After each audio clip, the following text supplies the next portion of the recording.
আর্জেন্টিনার হয়ে নামবে লিওনেল মেসি, পর্তুগালের হয়ে নামবে ক্রিস্টিয়ানো রোনালদো, ফ্রান্সের হয়ে নামবে কিলিয়ান এমবাপে, স্পেনের হয়ে নামবে লামিন ইয়ামাল। বিশ্বের সব বড় বড় তারকারা মাঠে নামবে, গ্যালারি চিৎকারে ভরে যাবে, টিভির সামনে কোটি কোটিটি মানুষ বসে থাকবে। কিন্তু ব্রাজিলের হয়ে নামবে না নেইমার জুনিয়র, কারণ ইনজুরি।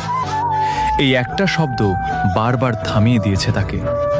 যখন সবাই মাঠে নামবে তখন সে হয়তো বাইরে বসে থাকবে চুপচাপ, আর কোটি কোটি ভক্ত টিভির সামনে বসে শুধু ভাববে, আজ যদি নেইমার থাকতো।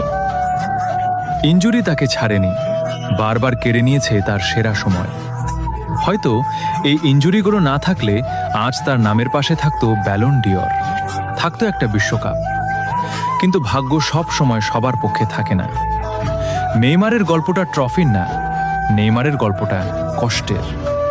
তবুও সে হার মানেনি, কারণ মাঠে না থাকলেও সে এখনো বেঁচে আছে তার ভক্তদের হৃদয়ে।